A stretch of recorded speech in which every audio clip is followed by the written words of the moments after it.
My name is Ivelina Zaharieva, and I'm going to show you a database which helps to visualize the outcome of PhD research in Germany in terms of publications of scientific papers. So let me explain why I decided that this is important and why can it be helpful. So many young and talented people decided after the master program to stay kind of in academia, to continue and become real scientists doing a PhD. And this is indeed a very exciting option, and many smart people want to do it. They want to become real scientists. And then also you can find in internet very many options how you actually find your dream topic. You can be prepared for what you want to do, what you can do your research. There are many hints how you find the topic you actually really want to spend 3 years of your life doing research and contributing to the knowledge of our society. Yeah, for example, this is the page of the Federal Ministry of Education and Research, where you read that roughly 29,000 graduate students complete a doctorate in Germany every year, which is above the average in Europe, in fact. And there are many nice search engines, for example, the database of DAD, where you can explore what are the open positions and really find your dream place. And if you are lucky, you can also get it and start working on it. But what often happens is, let's say, after the first year, things are not as ideal as everybody was imagining from the beginning. Although you are smart, you are talented, you really work hard, it really happens that you get stuck at some point. And there might be very different reasons for that. For example, your experiment is not working, or it's not reproducible, or the results you are getting are not the ones which were expected, or you don't have enough support to evaluate data, or whatever. Or you maybe even don't know why your boss is asking you to do this again and again, because these are very, you work many hours on something and you expect that it works. But okay, sometimes, often, it's not exactly the case. And many of these young people actually experience the effects of burnout, depression, sleeplessness, headaches, and all possible things in this regime. And the nice thing, the good thing is actually now there are people and organizations that start to talk about it. Because until recently, it was not very much discussed. It is assumed that it's a personal problem, it's just bad constellations of circumstances. But if you look, for example, at the webpage of Scholar Minds, which is a mental health network for Berlin scholars, you may read already on the homepage that according to Max Planck PhD Net study, 53% of the PhD students are affected by this. And actually, I was working a very long time, about 10 years, as a coordinator in a graduate school beside of my scientific career. And I can tell you that there are many places where actually the percentage is clearly higher than 53. And it's not easy to answer the question how you can, why this happens. There are many reasons behind that. But one interesting question is, okay, what could help? What these people need in order to not experience the feeling of failing, but what would give the feeling of being successful? And actually in academia, these are the publications. You need to publish your result. You need to show it. At the moment when it gets accepted and you see your publication, then you see that somebody else cares about you and about what are you doing. And in fact, in science, there is something called publish or perish. If you are not working in academia, maybe you Google it and then you can read that this is an aphorism describing the pressure to publish academic work in order to succeed in academic career. But it's not only this. In fact, everyone working in it, especially in an early stage career, like a PhD student, need to see the work published, because this actually means that all the hours you have spent in the lab or behind of your computer matter for somebody else, or they drive the science a bit further. And that's the reason that actually many students or many people working in academia would spend, let's say, Christmas Eve behind a computer trying to really finish the publication and submit it, because the boss, but also you, really want to get it done before the end of the year. And this means you ignore your family, you ignore nice holidays in order to achieve this. But then the question which is really asked at that stage is, okay, how many publications are actually published per PhD thesis, like in this 3-year period? And what you could do, or maybe will think of doing, is ask Google about this. So how many actually are published? And then you get these 3 publications. Okay, but is it a real answer? And it's then if you read, it's saying, in my opinion, every PhD candidate should aim at producing at least 3. But it doesn't mean that it happens. And if you read further, this is an answer to a question, what is the percent of PhD students in a university who publish 2 or more in a journal with impact factor at least 3? And then here it's also saying, I hope universities collect data on their students who publish in peer-reviewed journals. And my question is then, how many? So it's kind of a hope. And then if you read further, for example, in this site, Find a PhD, which provides very useful links to the field, you find the first question here, just wondering how many publications people tend to get during their PhD. I have just finished my first year and I feel like I'm the only one who has nothing in the pipeline. So what I want to show is that actually there is no answer to that. It's really surprising, but it's not known. You may ask, you may look around, you may feel something. There are strict rules that you maybe need 3 or 4, this depends on the institute, but actually how many are realized, it's not that easy to answer. And that was my motivation to try to answer this question using the tools of data science. So how this question can be addressed? Of course, the first thing is to find information about how many PhDs are completed in Germany for a given period. And the obvious place where you can gather this information is the German National Library, where they collect information about every PhD. And it's a very nicely structured site where you can search and you find about, actually, I was downloading the information for the last 10 years in the fields of natural sciences and mathematics, as well technology, medicines, and healthcare. And these are about 250,000 records.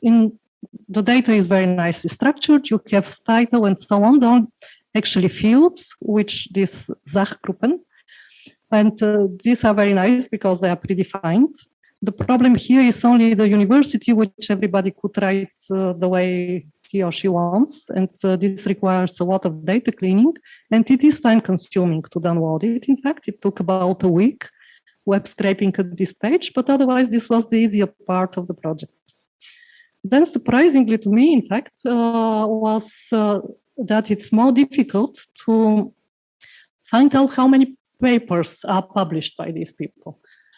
Why I was surprised that it's difficult to find it out? Because actually publication is, scientists actually need to pay sometimes in order that their work is published. They don't get money for that. And this is supposed to be available, at least the information of what has been published is not the publication on it itself. But if you ask Google Scholar for publications, what you get are answers like this, like there is no complete author list, the journal is also not given completely, and so on.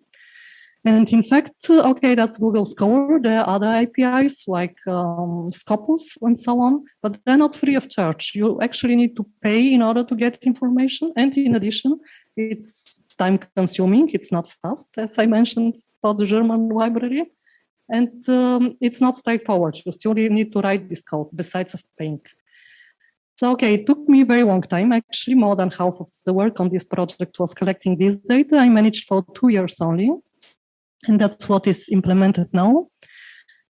And I combined the data from the German library, from the publications for 2 years, and impact factors of journals from this site to build a web application. That's the QR code for the web application. Actually, for the moment, it's still working. The server, the database is on my computer, so it will work properly, most likely only during this event. But it's still something that can be tested. And this is how it looks like. You may go to the search button, and then you find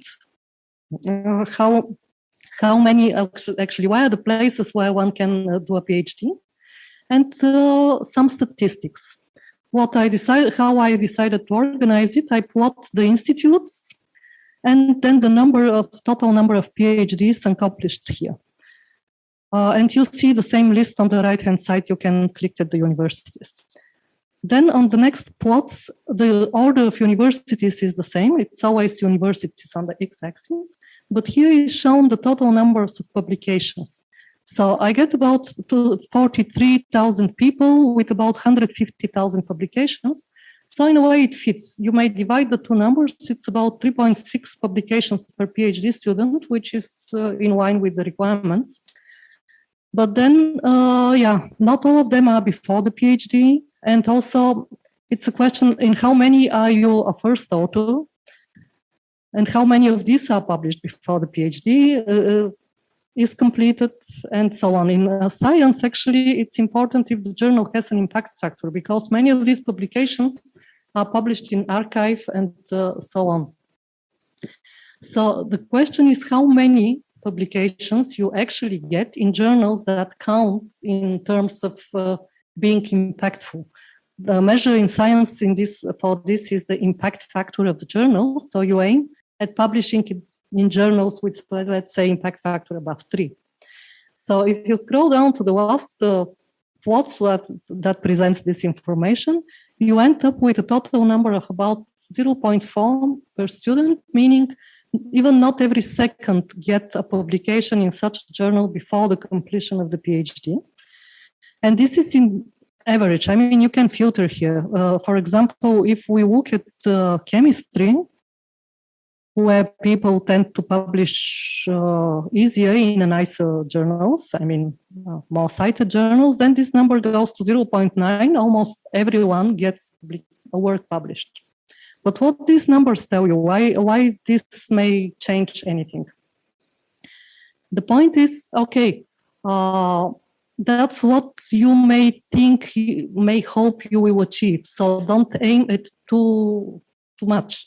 For example, I'm not saying it's okay if you spend your Christmas Eve trying to publish your paper. But if you spend 3 years, the Christmas Eve, hurrying up to submit your paper and you still don't have anything published, then maybe that's a warning sign that tells you, okay, here there is a problem and that's not me. Or definitely there is something else which contributes. It cannot be you are rushed really every year that you should submit and then nothing happens. And you are also maybe not that likely, depending on the place, to get these 3 publications that easily. So that should not at least be a reason for being depressed and so on. And it's good to know this in advance before starting the PhD, in order to avoid having too big expectations about the story. So that's what is your actual contribution, your actual impact at the end, an average. That's how it is simply. So what can be done further on this application? Of course, more sophisticated filters. What I was planning to implement did not have the time, was to have search. Nowadays, a search engine, like you may type a keyword and the app will search through the titles of the PhDs and gives you statistics about the titles that contain what you have written, but there is no context in this. I was planning to use word embeddings and so on, but did not have the time to do it. The database could be extended to more than 2 years, and it's nice to cover individual research groups, because what is shown now is averaged per university, but this does not reflect really the situation in the individual groups. What is interesting and still missing, and it's very important, is to have an estimate about an average duration of a PhD. So how long does it take to have this paper published? In theory, it's 3 years, maybe 4. In practical terms, it's actually much longer in many cases. And these cases are not that small percentage. And even more important, how about the not completed PhDs? Many people start but never finish. And then they're just out of the system. They're out of the webpage of the university, they're out of the statistics.